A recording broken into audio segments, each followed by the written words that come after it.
Is it my deltoids that got me out of bed at 5:15 every morning? No, it was my mindset. You've got to be willing to go to some really awful, dark places. If you can be someone who is not glued to the phone all the time, is able to think about things before they do them, you are going to have a massively outsized advantage. I think I might want to break a world record.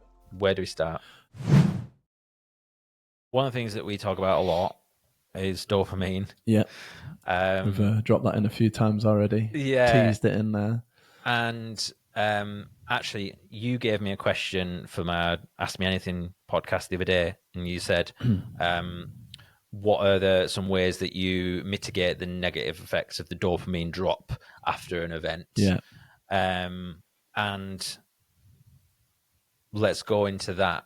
So what were those days like afterwards? Talk to me about that emotional dopamine journey that you went on. Yeah.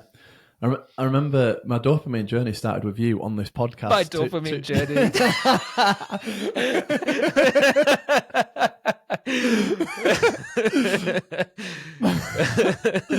Me and my dopamine.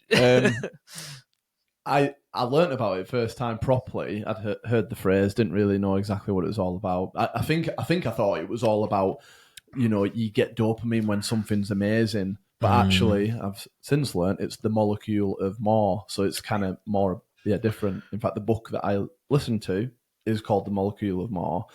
And that came off the back of the podcast that we did last time, because you told me about it in the podcast. Yeah. And I was like, that sounds really interesting, but I couldn't contribute to it at the time. Interesting. Yeah, can't say it. Interesting. Yeah, brilliant, mate. Yeah, you should speak to someone about that. Get someone on the podcast. But yeah, I've looked right into it, and yeah, like it's so worth looking into dopamine. The Molecule of More is perfect to start in place as a book or an audio book, because you can just be more self-aware of those up and downs, and you kind of think you get this, or you get firstly you break the record, so that's a big spike. Mm-hmm. Then you get confirmation that you've got the record, that's a big spike. Mm-hmm. And then you actually get the certificate delivered and put it up in your gym, and that's a big spike. In terms of like managing that, I think your answer to the podcast was the same as my answer. That you can't fight it. You can't break. You can't stop the dopamine dump, basically, as your body tries to balance out. But I think just being aware that it's absolutely fine that it is like that can help. So I didn't put plans in place to be like, okay, the day after I'm gonna do this so that it gives me a little spike, but helps even out. I just accepted the fact that it was going to be like this, and knew there was going to be more times ahead that it's always going to happen, because I try and do good stuff, try and do fun stuff, try and do things like this, and it's just really important that you're aware that you are going to have a dopamine dump after that can feel really, really crap. A dopamine dump.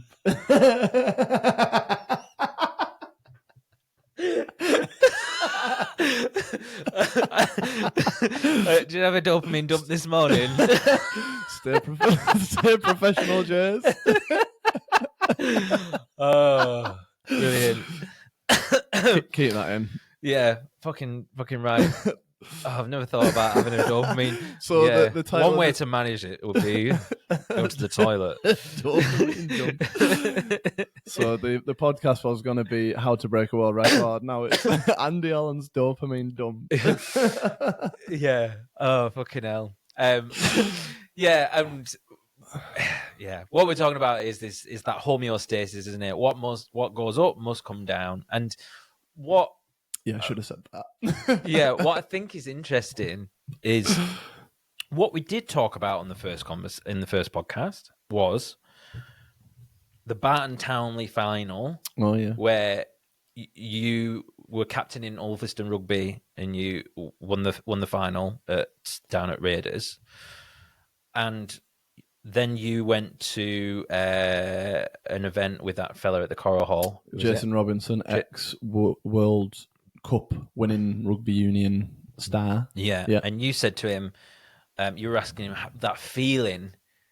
And I found it interesting. Probably we didn't realize at the time that's dopamine. That feeling was like, you asked him how was that feeling compared to, was it like winning? I said when I think the gist was when you were a kid, say 16 years old, and you were in a final with your mates from school and you won that final and it obviously felt amazing. How much more amazing did it feel to win the World Cup compared to back then? And I was like, because me and my brother, we won the Barton Townley final and that felt like the best thing ever. Yeah. So if we then went and won a World Cup, how does that feel in comparison? And he basically said what is the actual answer, if like from the science, which is it's all relative. So dopamine is you get a dopamine increase when expectations are exceeded. Yeah, so if your expectation is, I'm definitely going to get this. No problem. I mean, not even going to have to try that hard for it. My dopamine and the feeling of relief and joy and everything would be nowhere near as much. And you would dip down lower because you've like preloaded them dopamine points. Yeah. I think about I don't know if I ever told you about this actually. I might have, but I told Matty about it. And the first time I ever did a sub 20 5K and I'm running around the canal and I get to the top past Glasgow. Yeah. Glasgow. And high rocks on the mind always. And I go over that little roundabout bit and there's that like memorial bit and I'm going to fucking do it here. I'm going to do it. And I'm thinking about messaging you, telling you about my sub 20K. And I'm like, I'm spending my fucking dopamine points before you. I've not even done it. So then I was like, fucking hell, I better do this because I would have been so much more disappointed. I'd already started telling people about it. Yeah. So it's just funny how the mind works. And there's so much related to dopamine. I mean, so, but back to why I was talking about the Barton Townley thing. Yeah. My question to you. Oh, sorry, I turned it around, didn't I? Is how did the dopamine of the Barton Townley final or walking into the farmhouse at the end compared to the world record? I'm finally Jason Robinson, aren't I? Yeah, I've made it. Completed it, mate. How did it feel? Oh, yeah, probably.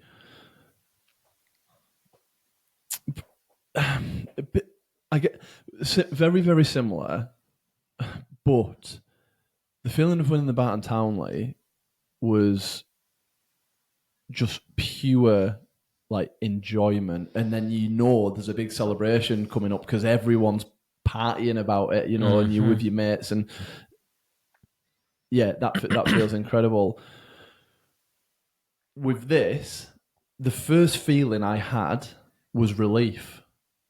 The first feeling I had was not like, yes, I've done it, punch in the air and whatever. It was just pure relief to start with. So it was a much different kind of feeling, and I presume they both release dopamine to some degree, maybe even more so with relief, because then it shows that there was a level of, I might not actually do this. You were on the Barton Townley final, though, right? You were at halftime. You were down, weren't you? Losing, and we'd lost the previous year in the final. So there was this big comeback thing. It's really hard to put your finger on it, and this is a personal achievement. Yeah, basically a personal achievement. Yeah. The Barton Townley one was just again with your mates and stuff. Yeah. And I don't know if you've ever noticed this properly, but I've got pictures up in the gym of street meets and gym competitions and high rocks and stuff like that. And the only photos that are up are ones of me doing stuff with people. So I don't have like a picture of me on the finish line at High Rocks by myself, or I don't have a picture of me pulling a tire outside my house, or even the pulling of the tire down Not the like canal. me, I've got all them posters of me doing High Rocks in my living room. Yeah, exactly. Yeah. So Joke. so I don't. I get so much enjoyment achieving things with people, and so I would probably say the greatest feeling I've got to say is it's got to be the Barton Townley. It's got to be. It's teamwork. It's everything. It's mates, and you get to share it, and you get to share the experiences, so people can be like, "Oh, and at this moment I felt like this," and you're like, yeah, I did too. But then I saw this, and whereas with this, it's like, it's all totally. Yeah. No one will ever know how I feel about this. Yeah. I mean, obviously, you've got like a little bit of, because I guess what you're probably you're dancing around now is you don't want to, because you've said that we supported you through it and stuff like that. But it's like, fucking hell, like, what have you got? Like 10 players on the pitch. You've got the subs. You've got the manager. 13, but yeah. Oh, is it 13? I knew it was one. Yeah, fuck off. I don't know rugby, but yeah, there's so many different touch points there. So many different like inflections and perspectives. And so it's I mean, that brought me and that group of mates together forever. More so, just tight and shared experience. So yeah, those things trump this. And it's like that. I feel like, well, sport in general, certainly team sport, it is tapping into like a primitive like war mentality. Yeah. Like you're going through something difficult together to be bonded together as like a brotherhood. Yeah, essentially, and that's why it's so powerful. Definitely. Yeah. And to be fair, I've even got the recency effect with this, so you'd feel like this would be even more powerful a feeling to me right now. But I think I can still go back and say no, nothing will trump that in terms of a feeling. I'll stick with that. Interesting what you say in like in 15 years. Yeah, it will be. Yeah. How you'd feel about that one? No, I still think the Barton Townley. I think it's got to be that. Yeah, and Phil was in the team as well, my brother. So sharing that with him, class. Nice to have these collection of dopamine things. And to be asked that question. I should probably put a picture of that Barton Townley final in the gym, but I think what I put in the gym is like, this is what's happened in this gym. Do you know what I mean? Or as a result of this effort in the last 8 years or whatever it might be, Yeah. Cool. All right. So we've gone through your journey on the world record. I don't think we've skipped over anything during that period. No. I thought it'd be good to talk about some tactful stuff now. Someone's out there, they're thinking about, they would like to do something similar. Could be physical, or it may be something different, or it might be, I don't know. I feel, Guinness World Records, they're all physical, aren't they? No, the heck, no. Like, there's a kid who's just broken a load of world records for like maths equations and stuff like that. So what is the process? What are the steps that someone needs to take to firstly, look at researching? What are those? Like, walk us through. If you could do a course to deliver it in 7 minutes, what would it sound like? For how to actually apply for a world record and go through that journey, or just in terms of like... So right now I'm saying, I think I might want to break a world record. All right. Where do we start? Not telling you, because I don't want anyone to go. I don't want anyone to go after this who's listening. Yeah. No. So first off, go onto the Guinness World Record website for something that you're interested in, that you feel like you're good at, or that you even just mess about with the idea, which is all I did. Like, let's say you're really good at the Rubik's Cube. You've completed the Rubik's Cube. You can get under 1 minute, whatever. Go on to type in Rubik's Cube in the Guinness World Record search, and it'll come up with loads of records. And then you can kind of be like, oh, wow, I think I'm fast doing this. Look at this guy. And then, so for me, you just search kettlebells and see what comes up. And personally, I personally don't think that there's any what is it? I don't think there should be much recognition for people who create new records. Does that make sense? So you can go onto the Guinness World Record and be like, "Oh, I want to create a record for the most weight lifted in 1 hour by kettlebell clean and press with wearing a tutu." You know, yeah. It's like doing an exercise you've never done in the gym before and putting it down as a PB. Yes, exactly. Yeah. Now, to be fair, what the Guinness World Record says for any new records is that it has to be clearly unique. So you can't just be like, whilst wearing sunglasses or something like that. You know what I mean? Mm-hmm. So do that search, find something you're interested in. Start working out if it's something that you are likely to be able to move towards that record. And then if you ever feel like you're in a place that you can do it, you've really got to start honing in and basically aim to break it unofficially. That's probably the first bit.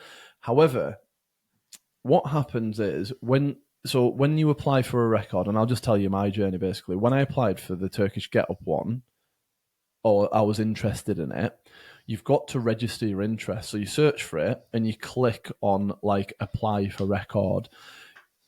And only at that point, when you get a response email from them to say you are successful, you can then see the details of that record in terms of what standards do you have to meet. So you wouldn't be able to just Google kettlebell clean and press and it will tell you all the stuff you've got to meet, like the kettlebell has to be straight above your head, you know, it's got to go into a low swing, you've got to catch it in the clean and all this kind of stuff. You have to apply by putting a little bit of information together about why you want to apply.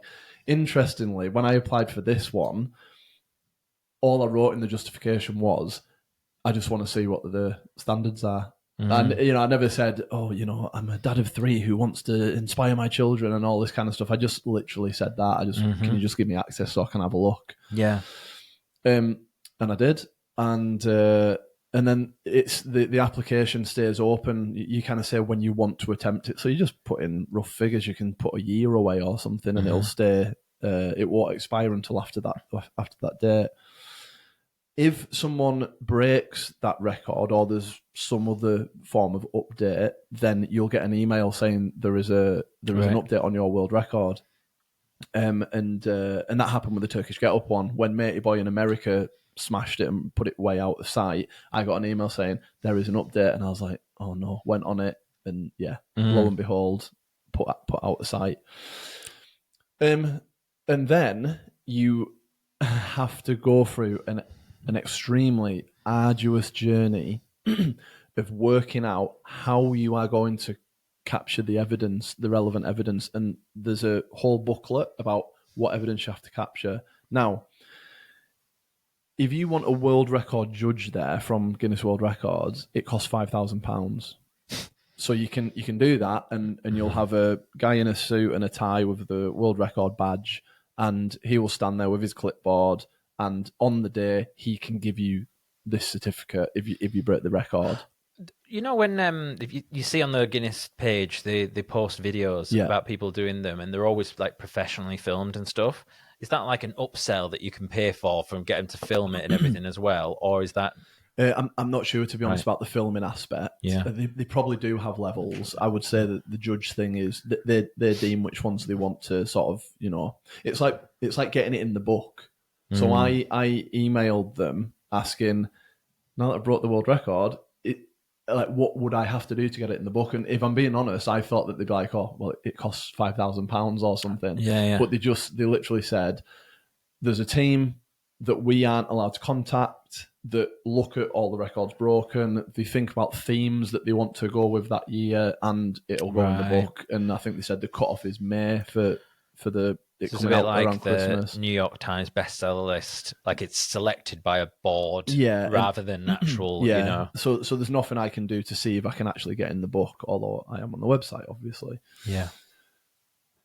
So assuming you don't want to pay £5,000 for a world record judge to be there, there's so much criteria you've got to make. So I'll tell you what, rather than going through it all, I'll just rhyme off some stuff, right? So for this record, I had to have some calibrated weights, some calibrated scales to prove that the kettlebells weighed what I'm saying they weighed. You have to have, you'll know this was your role, 2 cameras rolling at all times, one in front and one to the side, and they've got to be continuous from the point that you've also weighed the kettlebell, so there's no cutting at all.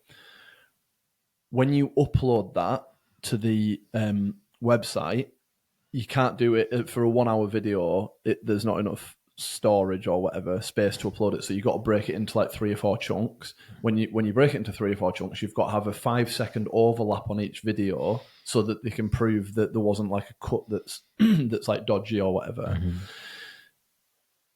I had to have a independent witness who I don't know, and I had to have a specialist independent witness who has kettlebell qualifications, and I have to prove the qualifications by uploading them.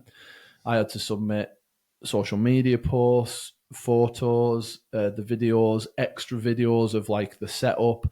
They wanted footage of the warm-ups and all that kind of stuff. Basically, they just want full proof of the authenticity of the attempt, mm-hmm. and that it's not just someone like bullshitting or whatever.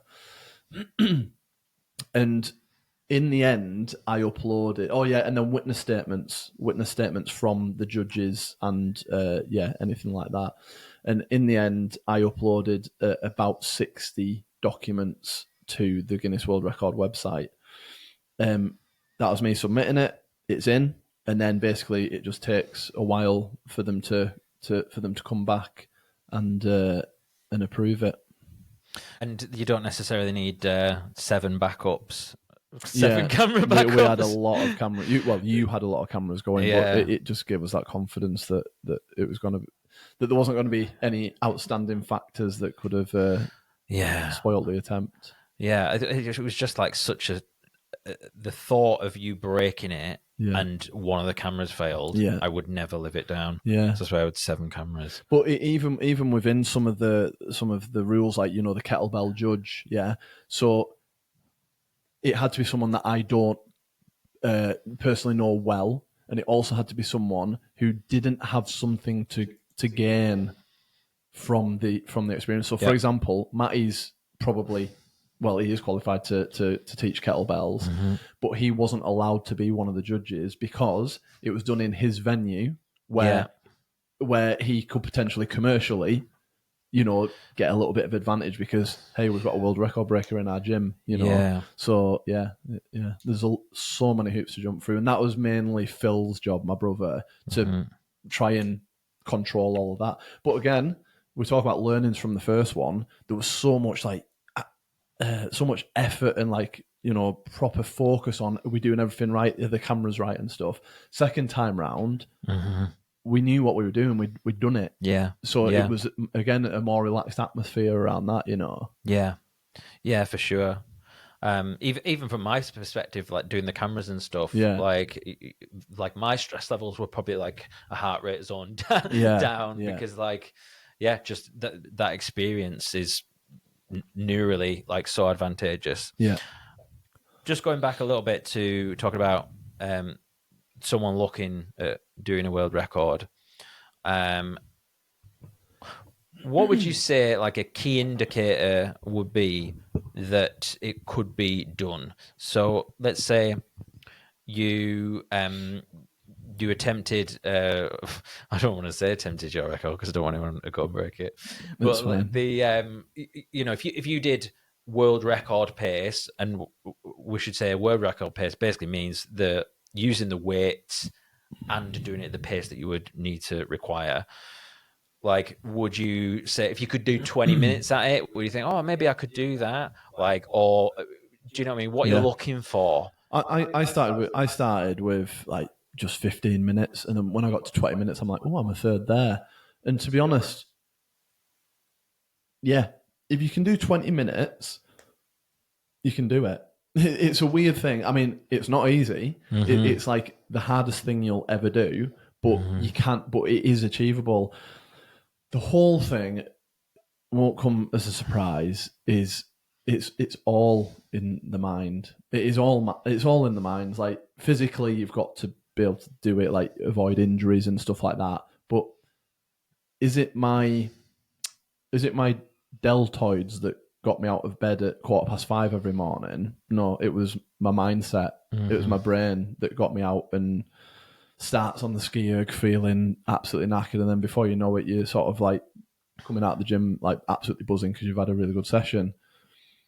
Is it a muscle? Is it another muscle part or my legs that make me have a second session that day? I go for a run as well as no, it's all just my mindset.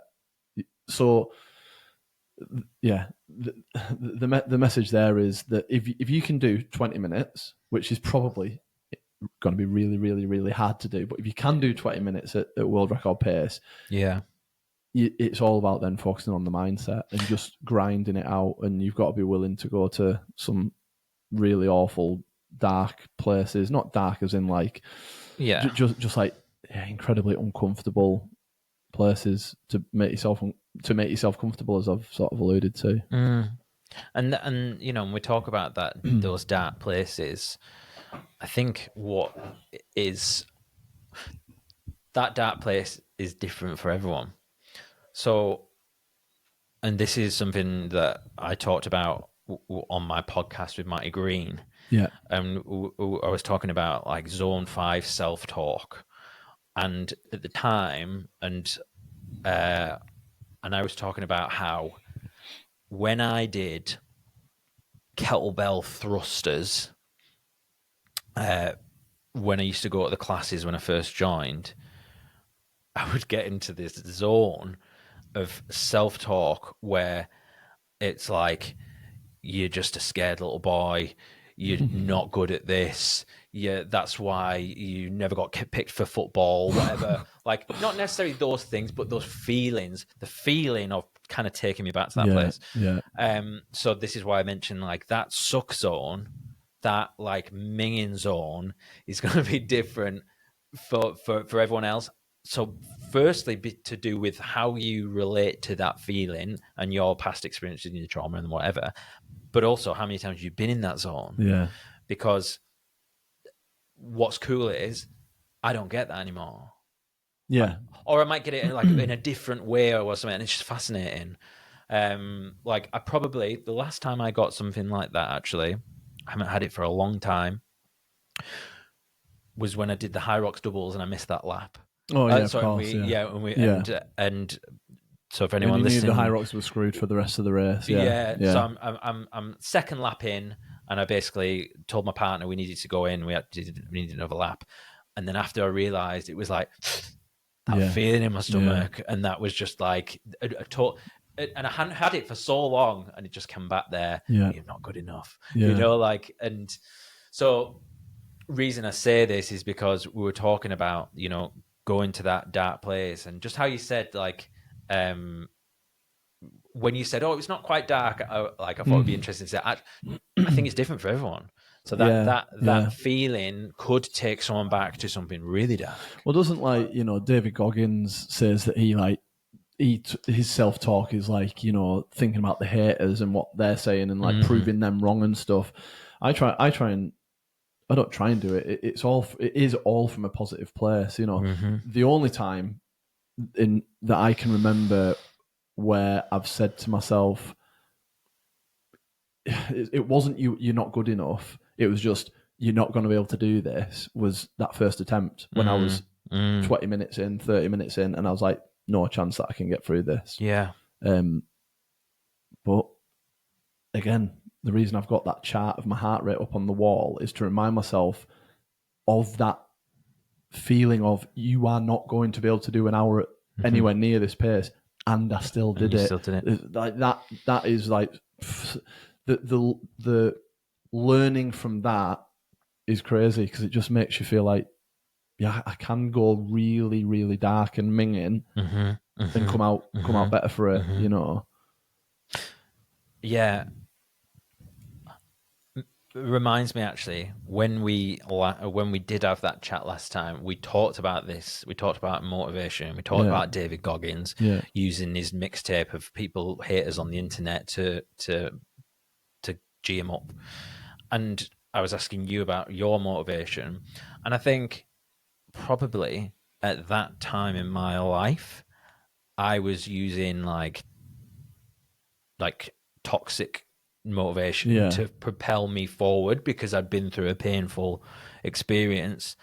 And what happened to me was a year rolls by. I'd done my first year in High Rocks, achieved these things that I had never thought I would be able to do.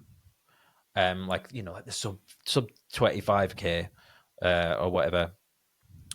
And then it's like, oh, what now? And what motivation? Like, basically, because I was happier. Yeah.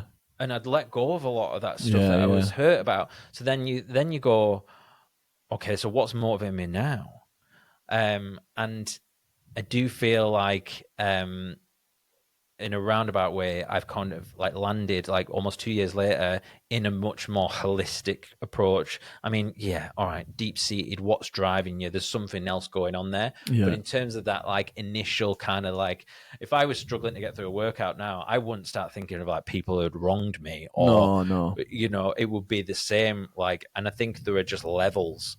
And you might need, if you're just starting out, you might need that fucking Goggins energy to but then it's like you need to find a different, it's not even another gear, it's like a different type of gear. Yeah, and isn't it? Well, everything is a learning journey, and you change as a person, don't you? I'm not the same person I was necessarily 10 years ago or maybe 5 years ago. And yeah, I guess that's explained by the fact that I would have never thought that this was possible. Yeah. But self-talk and everything I want to achieve and inspire my kids and all that kind of stuff. That they're my priorities now, and it's definitely molded me into a different person. That's like the gym is just so cool. Oh, it's unbelievable, isn't it? Like I've mentioned it a few times to you, but if I'm like being a bit of a dick at home, which is more than possible, every day. Katie will just say, "Get yourself for a workout or whatever," or on a day when it's a rest day. Yeah, I notice that I'm getting tetchy. Yeah, it's mental what it does for me. Yeah, and you kind of, and same for you. You kind of want everyone to feel like this, about it, because it's such a healthy thing to be doing, to be ticking over with that. I honestly wish everyone in the world would just enjoy that feeling. One of the phrases people have said isn't that stuck with me as well is no one ever regretted a gym session. Unless you got injured or whatever, but no one ever regretted a gym session because you come out and your hormones are all positive. You feel, you're happy to have, I don't know, like a bacon sarnie or whatever it might be because you've just worked hard and you actually do deserve it and your muscles actually want that fuel, So there's so many positives to be had, and that's the street meet thing that I do, and I don't do it a lot. Obviously, I'd love to do it more. It's just people's availability, really. But getting people together and again, just what's really nice, actually, brilliant example of this is Laura Krellin was the independent witness. My brother Phil basically asked her to come. He works with her to be the independent witness first time and second time. And what was absolutely awesome was after the second time,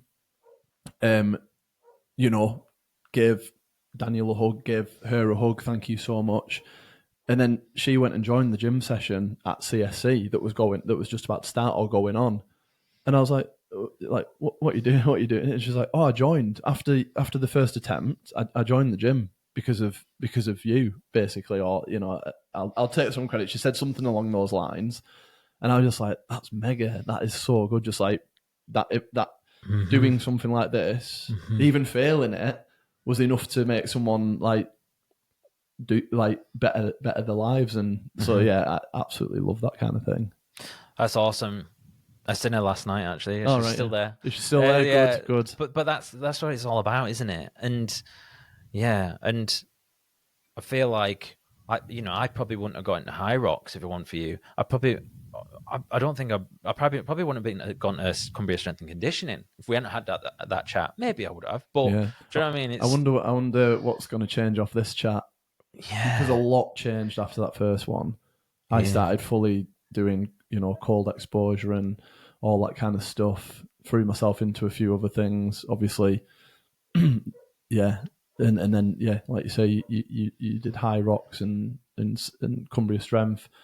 Wonder what might come of this. Yeah, it's funny because Matty listened to the first conversation, and I remember him saying to me, or he must have overheard me saying to someone in the gym that I'd stopped doing the cold water every day. All right. And he pulled me up on it and he said, "Oh, it's interesting because you said on the podcast, you don't miss a day." And I was like, I haven't done a cold dip since it would have been the start of 2024. I did all through winter. I did every day throughout winter, whether it was icy, just getting in. And then I got to spring last year, and for some reason I just stopped. Yeah. And now I even have a hot shower in the morning. I might finish on cold, but. And we talk about levels, don't we? We talk about the Goggins energy, and we talk about going into the more relaxed energy. Back then, I would say this is what I need to do to feel like a normal person, because basically I'm thinking in my head I'm broken, so I need to do the cold plunge, and I need. But then it's like, well, actually, I had to. Like, you could say it's a bit of a cope and just like, oh yeah, you just don't want to get in the cold plunge. Yeah. Stop being a bitch. Yeah. But I had to learn that actually I can function without at having high to level. have them tools every day. Without it. I can have a hot shower and be able to function, because like I would say a lot, oh, if I have a hot shower, like I'll stay in there all day and then I'll be all lethargic. All right, that could happen sometimes, but like it's and this is sort of going back to what I was saying, all these things, certainly working out and hard things, and you just learn so much about yourself. Yeah. Do you know what I mean? Yeah. Like there are so many lessons to take from it and metaphors, and you can map it onto all areas of your life, and it's just fascinating. I'm endlessly fascinated in that journey of kind of totally looking at your inner experience. And I haven't touched cold water exposure much, maybe intermittently, but we just had our shower fixed. We got one shower that runs really cold and the other shower doesn't get quite as cold. So basically I took that as while the shower that runs cold was out of use, basically out of order, I used it as an excuse to not have cold showers, because I was like, it's just not cold enough, so it's not giving me full effect. Yeah. Basically an excuse, really. But now that the very cold shower is fixed, I kind of was like, oh God, now I've got to do it. I kind of said to myself, my excuse isn't there anymore, so I've got to do it. So this last couple of weeks since it's been fixed, I've started on cold, and it's well cold at the moment. And I'll go in and I'm like, like absolutely freezing. But I'm allowing myself to then turn it to warm after like maybe 20 seconds. Yeah. And as I turn it to warm, I'm literally laughing. That's the best feeling. I'm laughing. Katie does loads of cold exposure now with one of her best mates in Coniston, and I absolutely love this. Right, I rang her at lunchtime when I was on my lunchtime walk. I was like, "How was your cold dip?" And she said, "Me and Tina could not stop laughing. She said we looked like psychos. There was people like going past on boats, and we were hysterically laughing for the entirety of being in there." And then they went for a coffee at the bakehouse. Third time we've mentioned the bakehouse. Sponsor this podcast. And they were having the coffees, laughing and not being able to speak to each other and not having communicated why they're even laughing. Like that. And I just said to it, I was like, that is mega. Like, Yeah. how good must that be doing for your body? Yeah. Yeah. And then you've got the addition thing of actually bonding with someone who's laughing. You haven't even, there's no joke being told. There's no like, and yeah. So when I turn it warm from being freezing, I'm like, the relief is just like, I'll laugh. And I'm like, I don't laugh in the shower. So it's, yeah. And I know that I'll go on it and then I'll go off it. There'll be months before, like, I might go off it for a few months. It's fine. It's fine. Yeah, I think we need to realize that we live in a seasonal climate as well. Yeah. So like we have this like maybe it would be different if you were living in somewhere but there must be such an impact that has on everything. Like the different, like you're constantly getting a different amount of daylight every day. What effect is that having on you? And maybe slightly off topic, but I'll touch on it. Like I went through that whole kind of looking at losing a bit of weight last year after we did that high rock simulation, and I seen this picture of myself, and I was like, I had this like gut, and I was like, and I was so pissed off about it. Yeah. That got me into like this. I started tracking all my calories, and I was just like nailing my diet. And do you know what? Like the last few months, I've gone the other way. Mm-hmm. But I'm accepting it because I'm like, do you know what? Maybe in a month's time, I'll see another picture of myself again. I'll go, oh, bit fat. Yeah. Dial it back, Jason. But you know what? I don't care. Yeah. Like right now, I'm kind of a bit more than I have done. But, and this is a guy that was on the podcast he's like an expert in eating disorders, and his like thing is strong, not starving. Yeah. And he's like, that's his whole reframe around people who struggle with like body dysmorphia and eating disorder. It's like reframe it like strong. And I wrote something down on my whiteboard. Actually, I rubbed it off yesterday, but I took a picture of it. And I was like, if I get on the scales and it's a bit heavier, I literally wrote, that is an indicator that my body is fueled and I have an abundance of amino acids and I'm ready to train. Fair enough. And then just that, and then so rather than going, I'm feeling, I've put on weight, I'm going to because it's like that negative feeling can sometimes make you worse, and then fuck it, I'll just eat a lot of food. Doesn't matter, fuck it, I'm already fat. But like having that reframe is like and a positive one, not like I need to get to the gym to work out, not like I'm fueled. Yeah. Like that's showing that I've got plenty of abundance of nutrients and stuff. But yeah, I think just life is like we go through these seasons, and that's all right. Do you know? I stepped on the scales today for the first time in in about 2 months, and sometimes I can go many months without going on the scales. Basically, it has to be perfect conditions, i.e., first thing in the morning. I haven't eaten. I haven't had many fluids, and I've been to the toilet. Yeah. All right. So that's when I weigh myself. That's my standard to make sure that I'm kind of calibrated across it all. Yeah.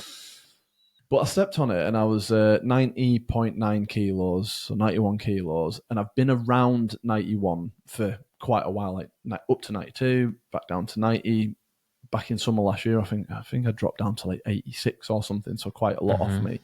But like, I looked at it and I was like, what does it mean? Like, at the moment, I'm trimmer than I was even when I did the world record. So like, I was okay with being fueled. I was okay with being fueled for the world record. Didn't care. Like, I knew I'd bloody have my top off and stuff. But I don't care, about what nick I was in if I was fueled and ready and primed for that event.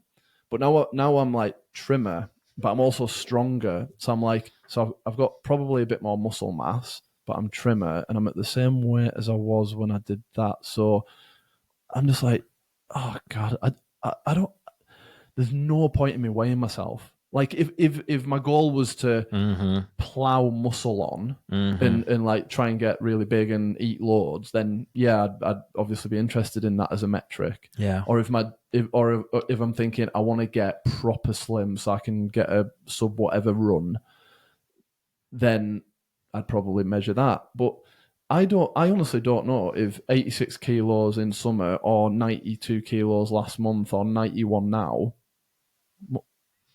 Yeah, what does it what mean? does it matter? Yeah. Like, you know, what does it matter? It's weird, you know. It's all to do with. I think it's all to do with how you think about how others see you. Because if I thought that, I feel like a big part of me not being bothered about my weight at the moment is it's been freezing, so I'm at my top off in the gym. Yeah. So I'm not like looking at the pictures afterwards and going, "Oh, I should have," I know. And you might say, "Oh, or maybe you should like be like," but like, are you strong? Are you fast? Are you healthy? Are you relaxed? Are you enjoying yourself? Great. Yeah, definitely. Like, yeah. And who knows? Like, maybe I'll change my mind in a few months, and then I'll go on a big old cut. And that's fine, because that's just another journey to go on, which will keep you healthy and focused and doing something different. You know. Yeah. I'm doing a lot of I'm honing in a little bit on high rocks just because I've got high rocks coming up and I've got an FX at the end of this year. So that's similar. So I'm kind of needing to work towards that. But I'm happy to do that for a bit and then be like, right, I want to get a really heavy squat. So I'm going to focus on that. It's just, it doesn't matter because it's all good, you know? Yeah. Yeah, 100%. Yeah, man. It's funny because I was thinking about High Rocks Glasgow coming up, and I remember thinking to myself, I want to have a 6-pack, and I was just going to like go to town, or I was maybe going to get a paddy plan, and then I was just like, why do I even care? Yeah. like just fucking enjoy your life. Yeah, definitely. So like in the evenings now, rather than, because I would be quite like quite neurotic about like making sure I hit my calorie target and like going out for a walk in the evening after I've had my meal because my glucose spike and all this stuff. And yeah, that is going to be good from a metabolic standpoint. But I was watching a documentary about gorillas the other day, and they eat loads and they just fucking lie there. Yeah. And they relax. And the mountain gorillas are the 200 kilo, like strong, like, and then it's like, how many times, yeah, you might be like super lean and stuff, but how many times throughout the week are you feeling that feeling when your body's actually starting to restore? You know, you're actually relaxing and giving yourself a fucking break. Yeah.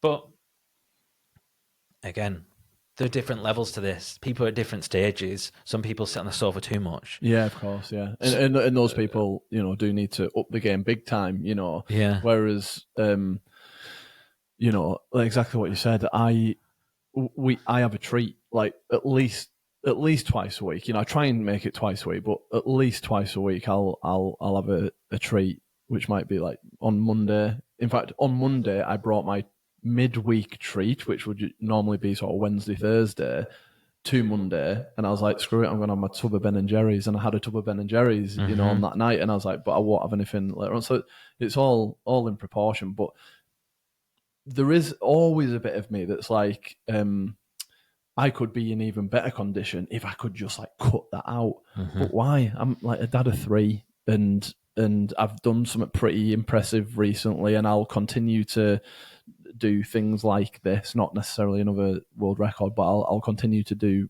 challenges and keep myself focused on things. So also definitely enjoy life, you know? Yeah. It's got like this perfectionism, isn't it, at heart, and it's like it's okay to be imperfect. Yeah, totally, yeah. Lots happened in the last 2 years since our last conversation. Yeah. What do you think you've changed your mind about regarding food, nutrition, training? I've probably eased a little bit in terms of like like it's really easy for someone like me who likes to be in control, who set these rules within the family to make sure we eat as well as possible and stuff like that. I think just over the year, we're very, very good at it in our house, and Kate is amazing at implementing it as well. But I think I've eased so that it's not a stress, because it used to be a stressor, and sometimes I can get like that, if like we haven't prepared something very well and we're out and we're like, oh, well, we have to grab something while we're out, and then I'm a little bit frustrated, but I'm just much more chilled out about that now.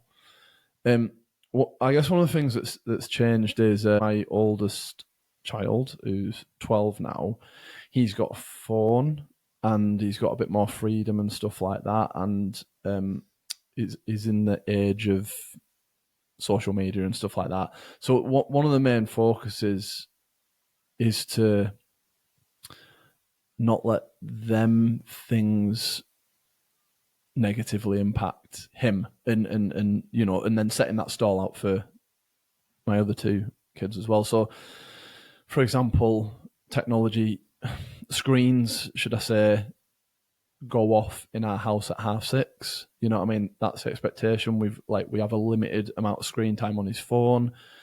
He has a Nintendo Switch that he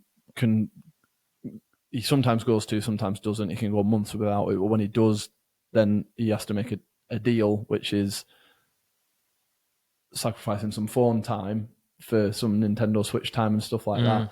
So there's just like kind of rules and stuff around that. I think, I don't know if I mentioned that on the podcast last time, but I've said to all three of my children that if they can get to their 18th birthday without having any social media except for YouTube, okay, but it's not exactly the kind of thing that you post you just let your consciousness go out there, Apart from shorts a little bit, yeah. But if they can stay off Snapchat, WhatsApp's fine. If they can stay off Snapchat, if they can stay off TikTok and Facebook and Instagram and stuff like that, until their 18th birthday, I'll give them £1,000 each. Wow! I once read it or something in the newspaper that someone had that deal and got it. So that's cool. Hopefully, we're not strapped for cash at the time, but I think that £1,000 is unbelievably worth it. Yeah, like for what it, yeah, 100%. I look at kids these days, and I look at kids these days. Everyone looks at kids these days. Hang on. I've gone back to the dopamine dump, haven't I? We look at children in our society these days, and the heads are in the phones, and you can see that it's affecting them socially, from being able to like make eye contact with you and stuff like that. Yeah, I literally had, by the way, this conversation with Matty Green 2 days ago. Yeah, okay, exactly. Literally that, exactly what you just said. And I honestly believe, and it's not like I'm trying to make my kids win the rat race or anything like that, but I think my kids are going to be at a huge advantage because they are going to be sociable creatures and be able to hold conversations with adults. There's already been, I already do get comments like, oh, the kids are, they actually are good at talking to adults. It's like interesting to see. And does loads of sport, and the girls are into stuff as well now. And all of that is going to build into, them becoming brilliant people when they're older, and so that's the thing that's changed in terms of focus for us. It's not so much food, because we've kind of got that nailed down. That's like a bit of a routine and stuff. Talked about cold water and breathing and all that kind of stuff. That stuff can come and go, but the focus at the moment for me is like making sure that the other stuff that they are becoming exposed to doesn't negatively influence them, basically. Yeah, that's cool. I think I might have even said this to you, but I've been on this like whole using my phone without a SIM card in and stuff, which people who listen to the podcast will know about as well, and people who try and get hold of me will know this as well because I'm terrible at replying now. But I that's something I said was this advantage thing. Like, if you can be someone who is not glued to the phone all the time and is able to think about things before they do them and not be just like pulled from pillar to post by these technologies, you are going to have a massively outsized advantage. Yeah. Like, just because of the way things are going. Like, if you're someone, like, if you imagine, it's just been wild to me, the difference I've seen in this whole not turning my phone on until I've done the most important task of the day. Yeah. Do you know from time to time, we might have to do something like a screen ban or something. It sounds harsh, but like if behavior is really bad for whatever reason, it happens to kids do this. Yeah. We might say, right, no TV for the weekend or something like that. Very rarely, but that happened. I guess within the last month that happened, and I saw playing with my youngest, and they were like proper laughing and giggling, and he was giving us some proper like love and attention, and tickling each other and proper playing and being daft. And that came from him being briefly on a screen ban. Yeah. Because if he wasn't on the screen ban, it'd have probably been chilling watching a bit of YouTube or whatever. Yeah. Now, don't get me wrong, he's incredibly active. He does basically sport every single night, but we allow him to have that downtime in front of the TV. Yeah. But interestingly, that beautiful moment, which it's not a rare moment, but that's an example of a moment that would never have happened had he been watching some TV. Yeah, which can totally apply to me as well. Yeah, I'm bloody checking my stocks and shares or whatever it might be. That might be me being taken away from another great moment, and that is what screens and social media and all that does, which is why it's so important to limit it, and set expectations. Yeah, 100%, and that like turning it around, a little bit. And you were talking about us as adults, and I don't have children, but I have nieces and nephews and cousins and the rest of it. But like, just that one moment where, like, if a child comes to you and you don't listen, and you're looking at that, what is the neural pathways doing at that point? That is saying, if you have something that you need to express, hold it in, because you're not going to get your needs met. Yeah. So it's like, it's. I love technology. Yeah. As you well know, we have this amazing technology that we've got, and we need to learn how to wield it 100% in a positive way. With great power comes great responsibility. Exactly. Spider-Man. Exactly. Ant-Man. Yeah. It's a good quote. On that, slightly off topic, very off topic, but Spider-Man. So have you heard of thing? Have you heard about like I don't know what it's called, like it's like body muscle mass inflation or something it's called. And basically they look at like what jacked was in the 90s versus now. All right. And so you look at like Brad Pitt in Fight Club. Yeah. Just kind of like skinny, doesn't necessarily have a six-pack or whatever, jacked. Everyone was like, do you know what I mean? Yeah. Spider-Man, great example. When he goes like bad and he's like fucking dancing down the street. Yeah. It's embarrassing. Yeah, it's awful. Awful scene. But and then he gets jacked. Yeah. He's looking in the mirror and he's like, he's not even like by now standards, he's not even that jacked. No. Like, he's not got a six-pack. No. He's just got like a couple of biceps or whatever. Yeah. And like it's a really interesting thing to look at. And you just go, because now we've got these top 1% of influencers and stuff, and we're back to social media, aren't we? And and how many people that we follow on Instagram or on Gear or who knows? Yeah. But yeah, I just thought it was interesting because you mentioned Spider-Man, because I noticed that the other day. Yeah, no, definitely, yeah. Standards change, don't they? And Yeah, yeah, and yeah, it's kind of awful, isn't it? Because then you're comparing yourself against those people the because top 1%. well, not even 1%. It's Yeah, like even more minute than that, isn't it? yeah. All right, so we're going to wrap it up shortly. Yeah.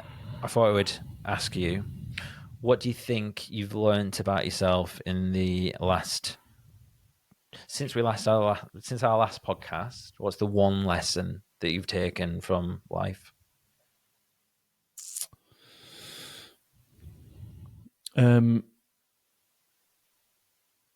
I think, to be honest, I'll probably have to go back to that first attempt and the grind that I went through. Like I learned that it is possible to go way beyond what you think you're capable of, you know. And although I am adamant that I won't ever be able to, even if I wanted to get to that level again, I won't have to ever put that level of effort in again. It's nice to know that I've got that in my locker in case I ever needed to.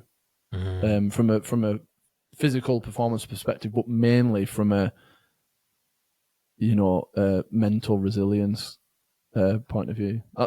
That's probably the main thing that I've learned, because it was such a deep experience, you know. But I guess the other thing is, which is a little bit less intense, is that advice that Daniel gave me, which is if you're working towards something and you have a way of training for that, whether it's training in the gym or whether it's something else that you're preparing for, just treat whatever that big moment is. Try your best to just treat it like it was the practice that you've been doing, and you can take a lot of stress off yourself that way. Yeah. Fuck yeah. I love it. Mm-hmm. A little exercise for you. Okay. So, for everyone listening, and I know you don't like social media, but this is an interesting frame to use. So, you're given 60 seconds, because actually that's the length that you can put on an Instagram story. 60 seconds to appear to everyone around the world. They'll just come up on their phone 60 seconds, Right. and it's Andy Allan and give him some advice wow. or philosophizing. What would you say to them?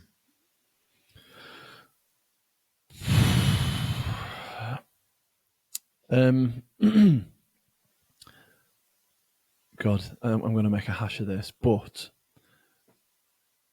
as much as like there's not there, this is going to be very convoluted. It's not really going to be an elevator speech as such, but with having kids, it's really easy to think like, I want my son to play rugby and football, and like, you know, maybe they might make it as like a professional sports person, or maybe my daughter will end up being a ballerina, or you know whatever, a gymnast or whatever. And like, I think in your head that can be the goal. You know, some parents will like take the kids golfing constantly and like tennis or whatever, because they're like, yeah, then they can be millionaires and whatever. And I just always come back to the point that it's all about happiness. Like if I became a professional sportsman, then fantastic, as long as he's happy. If he doesn't become a professional sports person, I don't care, as long as he's happy. Do you know what I mean? That as long as you're happy, yeah. Because again, we'll go back to dopamine. It's expectation versus outcome, isn't it? So if he can be happy and my children can be happy and anybody in the world, because apparently I've got this platform right now where everyone in the world is listening to me, can just find something that makes them happy, even if it means like just for an hour a day or whatever. It might be the gym, it might be going for a walk, it might be cold dips, it might be whatever, socializing. Then then yeah, I would definitely take that over trying to strive for this life that is unlikely, because only the top 0.05% of people get there. You know, it's nice to strive for it if you wanted to get there, but don't do that over your own happiness. I'm listening right now to an audiobook, Gary Stevenson, who was a trader, and he basically made like millions for himself. And where I am in the audiobook right now, he was miserable, like really miserable, like got really skinny, found no purpose in life, doing this job that everyone's like, oh my God, it's an amazing job, how exciting, and didn't make him happy. And there's so many examples of that in life. So focus on the happy, you know, on the happiness more than striving for something that is it going to make you happy. Yeah, that's cool. I think as well. I said happy a lot. Yeah, but like what's beautiful about what you just said is it started out as like parental advice, but then it kind of come full circle. And then I feel like not only like, so even if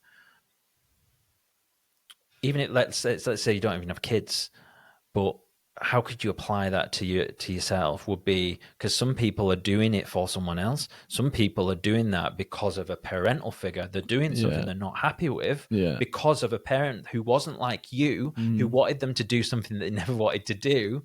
So like, they shouldn't be doing stuff for anyone else.